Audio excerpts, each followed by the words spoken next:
Hamas Israel मौजूदा जंग 7 अक्टूबर 2023 को तब शुरू हुई जब हमास ने इसराइल पर गजा से समुद्री, ज़मीनी और फ़ज़ाई हमला कर दिया। इस हमले के नतीजे में 1200 से ज़ायद हलाकतें हुईं और हमास ने 240 के करीब इसराइलियों को यरगमाल भी बना लिया। इसराइल की जानब से फौरी तौर पर गजा पर फ़ज़ाई हमलों का सिलसिला शुरू कर दिया गया। उसके कुछ हफ्तों बाद इसराइल ने टैंकों और बख्तरबंद गाड़ियों की मदद से गजा पर ज़मीनी हमला कर दिया। वैसे तो फ़लस्तीन इसराइल का तारीखी पस मंज़र पहले बयान हो चुका है, लेकिन यह वीला काफ़ी देर के बाद आ रहा है, तो इसलिए थोड़ा सा रिकैप करना ज़रूरी है। 1948 में फ़लस्तीन की जगह इसराइल की रियासत कायम कर दी गई। यहूदी जो कि अमेरिका और मगरबी ताकतों की पुश्तपनाही से फ़लस्तीन में लाकर आबाद किए गए थे, उनके और अरब मुसलमानों के दरमियान कशीदगी पैदा हो गई और मुसलमानों और यहूदियों के दरमियान लड़ाई का आगाज़ हो गया। यहूदियों को आलमी ताकतों की मदद हासिल होने की वजह से फ़लस्तीनी मुसलमानों को अपने ही वतन में पनाहगज़ीन बनना पड़ा, क्योंकि यहूदियों ने उनके घर बार ज़मीनें सब छीन लिया था। इसके बाद मुसलमानों और यहूदियों में एक मुस्तकिल जंग छिड़ गई, लेकिन नुकसान हर बार मुसलमानों का ही हुआ, यहाँ तक कि फ़लस्तीन के मुसलमानों के तमाम मामलात इसराइल के कंट्रोल में चले गए। 1967 की 6 रोज़ा अरब इसराइल जंग के बाद इसराइल ने पूरे फ़लस्तीन पर कब्जा कर लिया। 1993 में एक माहदे में फ़लस्तीनियों से आज़ाद फ़लस्तीन के क़याम का वादा किया गया, जिसमें 2 रियासती हल पेश किया गया, यानी फ़लस्तीनी मुसलमान इसराइल को तस्लीम कर लेंगे और इसराइल फ़लस्तीन को आज़ाद रियासत के तौर पर तस्लीम कर लेगा। हमास 1987 में कायम हुई थी। ये अस्करी जमात थी। हमास ने फ़लस्तीन लिबरेशन ऑर्गेनाइजेशन के इस फैसले की मुखालफत कर दी, क्योंकि उनका ख्याल था कि PLO का रवैया इसराइल के साथ ज़्यादा ही मुसालिहाना है। 1995 में एक यहूदी इंतहा पसंद ने इसराइल के उस वक्त के वज़ीर आज़म यित्ज़हाक राबिन को कत्ल कर दिया। हमास की मुखालफत और इसराइली वज़ीर आज़म के कत्ल के बाद ये मामला ठंडा पड़ गया। 2005 में इसराइल ने गजा की पट्टी से कुछ इलाके खाली कर दिए, लेकिन फौजी चौकियां बदस्तूर कायम रहीं। हमास और इसराइल के दरमियान पहली बड़ी लड़ाई 2008 में हुई, जिसमें इसराइल ने फ़ज़ाई हमले भी किए। इसके अलावा 2012, 2014 और 2021 में भी जंगें होती रहीं, जबकि मुज़ाहमत का सिलसिला भी हमेशा जारी रहा। इसराइल ने चूंकि गजा और मगरबी किनारे की नाकाबंदी कर रखी, जिससे फ़लस्तीनियों को नकलो हरकत में दुश्वारी पेश आती थी, उन्होंने नाकाबंदी तोड़ने और नकलो हरकत को आसान बनाने के लिए ज़ेर ज़मीन सुरंगें खोदना शुरू कर दी। ये सुरंगें बाद अज़ां फ़लस्तीन के मुजाहिदीन के काम आई। इसराइल का ख्याल था कि काफ़ी दफ़ा की जंगों के बाद हमास कमज़ोर हो चुकी है, अब फ़लस्तीन की तरफ से किसी मुज़ाहमत का सामना नहीं करना पड़ेगा। 2022 में फ़लस्तीन इस्लामी जहाद ने कुछ नए ग्रुपों के साथ मिलकर इसराइल पर कई हमले किए, लेकिन हमास ने उन हमलों में हिस्सा नहीं लिया। जवाब में इसराइल ने भी हमास को निशाना नहीं बनाया, जबकि दूसरे जहादी ग्रुपों को निशाना बनाया गया। 2022 में नेतन्याहू इसराइल के वज़ीर आज़म बन गए। नेतन्याहू इसराइल में एक मुतनाज़ा शख्सियत थे, जो कि दाएं बाजू की एक जमात से ताल्लुक़ रखते थे। नेतन्याहू की जमात ने आते ही ऐसी कानून साजी कर दी, जिससे इसराइल का अदालती निज़ाम पार्लियामेंट के अंडर आ गया। याद रहे कि ऐसी कानून साजी की कोशिश यहाँ पाकिस्तान में भी होती रही है। इस कानून साजी के नतीजे में इसराइल में मुजाहरे शुरू हो गए और हड़तालों का सिलसिला चल निकला। अगस्त 2023 में इसराइली मिलिट्री एस्टेब्लिशमेंट ने अपनी हुकूमत को बताया कि मुल्की बदअमनी और हिजबुल्लाह के हमलों की वजह से इसराइली आर्मी कमज़ोर हो रही है। दूसरी तरफ सऊदी अरब ने फ़लस्तीन में जारी जुल्म सितम की वजह से इसराइल के साथ एक तवील अरसे से तल्लुकात मुनक़ता कर रखे थे। अब सऊदी अरब ने अमेरिका के साथ मिलकर इसराइल के साथ अमन मुआहदा करने के लिए बातचीत शुरू कर दी। अगरचे सऊदी अरब ने इसराइल से फ़लस्तीन के लिए काफ़ी रियायतें मांगी थीं, लेकिन फ़लस्तीनी इस बातचीत में शामिल नहीं किए गए थे। लिहाजा इस मुआहदे से फ़लस्तीनियों को लग रहा था कि उनके मुतालबात पूरे नहीं हो सकेंगे। बहुत से माहिरीन का ख्याल है कि 7 अक्टूबर के हमास के हमले का मकसद सऊदी अरब को फ़लस्तीनियों को शामिल किए बगैर मुआहदा करने से बाज रखना था। मतवक्को सऊदी अरब इसराइल डील वैसे तो सारी मुस्लिम दुनिया बिलखसूस और बाकी दुनिया बिलअमूम बगौर देख रहे थे, लेकिन ईरान भी फ़लस्तीन के अवाम की तरह सोच रहा था। लिहाजा उसने हमास, हिजबुल्लाह और शाम के सदर बशारुल असद और यमन में हौसी बागियों को मजबूत और मरबूत करना शुरू कर दिया। 7 अक्टूबर 2023 जब इसराइल में एक थैंक्स गिविंग फेस्टिवल शमीनी अतजरत मनाया जा रहा था और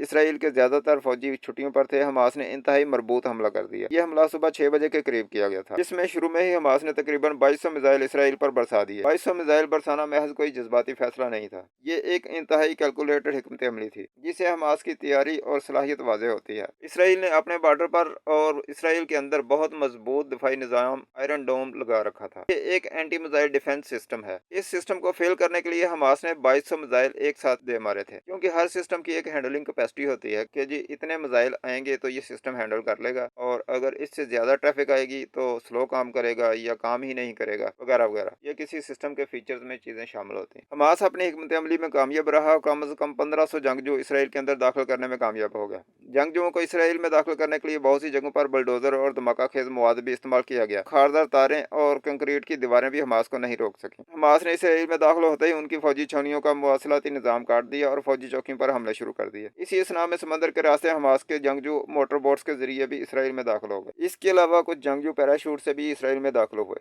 7 अक्टूबर 2023 को हमास के हमले के कुछ देर बाद इसराइल ने पूरे मुल्क में जंगी इमरजेंसी का ऐलान कर दिया। इसराइल ने 3.5 लाख रिजर्व फौजियों को कॉल कर लिया। उधर अमेरिका के सदर जो बाइडेन ने हमास के हमले को दहशतगर्दी करार देकर इसराइल को सपोर्ट करने का ऐलान कर दिया। अमेरिका की नेशनल सिक्योरिटी काउंसिल ने भी हमले की मजम्मत की और इसराइल की हिमायत का ऐलान कर दिया। 8 अक्टूबर को इसराइल की सलामती कमेटी ने भी बाकायदा जंग का ऐलान कर दिया। इसराइल ने गजा के करीबी इलाकों में आबाद इसराइलियों को इलाका खाली करने का हुक्म जारी कर दिया, जबकि मगरबी किनारे में भी मुकम्मल लॉकडाउन लगा दिया। याद रहे कि गजा और मगरबी किनारे में हालत अमन में भी इसराइली फौज मौजूद होती है। इसराइली फौज ने गजा और मगरबी किनारे में जगह जगह चेकिंग पॉइंट बना रखे हैं, जहां हर लम्हे फलस्तीनी मुसलमानों की चेकिंग करके उनको नकलो हरकत की इजाजत दी जाती है। 9 अक्टूबर 2023 को इसराइल के वजीर दिफा ने गजा को मुकम्मल तौर पर ब्लॉक करने का ऐलान कर दिया और खाने पीने की अशिया और बिजली और तेल की सप्लाई मुनक़ता कर दी। 9 अक्टूबर को ही हिजबुल्लाह ने लबनानी बॉर्डर पर हमला करके इसराइल के एक ब्रिगेडियर को कत्ल कर दिया। 10 अक्टूबर को अक़वाम मुत्तहिदा ने कहा कि इसराइली हमलों के नतीजे में गजा में अक़वाम मुत्तहिदा के 4 अहलकार मारे गए हैं। अमेरिका की तरफ से हमास के खिलाफ बयान देने पर हौसी बागियों के लीडर अब्दुल मालिक अल हौसी ने कहा कि अगर अमेरिका इस जंग में शामिल हुआ तो हौसी भी इस जंग में शामिल होकर इसराइल और अमेरिका के खिलाफ लड़ेंगे। 11 अक्टूबर को इसराइली बमबारी से गजा में इस्लामी यूनिवर्सिटी और कुछ मुल्हिका इमारतों को गिरा दिया गया। इसराइल ने इल्जाम लगाया कि यहाँ हमास के जंगजू छुपे हुए हैं। उसी दिन गजा में फ्यूल ना पहुंच सकने की वजह से गजा का वाहिद पावर प्लांट भी बंद हो गया और गजा में बिजली मुकम्मल तौर पर बंद है। ईसाइयों के पोप फ्रांसिस ने इसराइल के गजा को ब्लॉक करने के इकदाम पर तहफ़्फ़ुज़ का इजहार किया और हमास से कहा कि वो इसराइली यरगमालियों को रिहा कर दे। अक़वाम मुत्तहिदा ने मिस्र से कहा कि वो इंसानी बुनियादों पर राफा क्रॉसिंग खोल दे ताकि फलस्तीनी मिस्र में पनाह ले सकें। इसराइल ने राफा क्रॉसिंग पर भी गोलाबारी शुरू कर दी। 12 अक्टूबर को अमरीकी असलाह, हवाई जहाज और दीगर जंगी साजो सामान भी इसराइल पहुंच गया, जिसमें एक बहरी बेड़ा भी शामिल था। इसराइल ने गजा में 200 के करीब मकामात पर बमबारी की। दूसरी तरफ शाम ने भी इसराइल पर गोलाबारी शुरू कर दी, जिसके जवाब में इसराइल ने भी शाम पर हमले शुरू कर दिए। इसराइल ने ऐलान किया कि जब तक हमास के पास कैदी इसराइलियों को रिहा नहीं किया जाता, गजा में पानी, तेल, गैस, खुराक और बिजली मुहैया नहीं होने देंगे। 13 अक्टूबर 2023 को अमेरिकी स्टेट डिपार्टमेंट की एक खुफिया दस्तावेज लीक हुई, जिसमें अमेरिका के मुख्तलिफ मुल्कों में सफीरों को हिदायत की गई थी कि किसी किस्म का बयान देते वक्त सीज फायर, जंग के खात्मे या अमन की बहाली जैसे अल्फाज ना बोले जाएं, जिससे जाहिर होता है कि ये कोई बहुत बड़ी गेम होने जा रही है। ये महज लड़ाई नहीं है और जिस तरह फलस्तीनी सिविलियन अवाम को कत्ल किया जा रहा है, अमेरिका के अंदर कुछ और ही चल रहा है। इस तरह के दस्तावेजात का लीक होना भी इत्तफाकिया नहीं होता, बल्कि जानबूझकर लीक किए जाते हैं ताकि लोगों में खौफ हरास फैले और वो ज़हनी तौर पर किसी मखसूस किस्म के हालात के लिए पहले से तैयार हों। 14 अक्टूबर को इसराइल ने गजा में लोगों को कहा कि 24 घंटों में सब लोग घर बार छोड़कर कहीं और चले जाएं। उसके बाद बमबारी शुरू कर देंगे, जिसके नतीजे में फलस्तीनी अवाम ने गजा के जनूबी हिस्से में पनाह लेना शुरू कर दी। गजा के रिहायशी इलाके से दूसरी तरफ जाने वाले फलस्तीनियों पर इसराइल ने हमला करके 70 मासूम शहरियों को कत्ल कर दिया और गजा पर भी हमले शुरू कर दिए। 14 अक्टूबर 2023 में तुर्की ने फलस्तीनियों के लिए इमदादी सामान भेजा, जो कि मिस्र में पहुंच गया। इसराइल और मिस्र ने ऐलान किया कि राफा क्रॉसिंग सिर्फ गैर मुल्कियों के लिए खोली जाएगी। राफा क्रॉसिंग फलस्तीन से मिस्र जाने का वाहिद रास्ता है।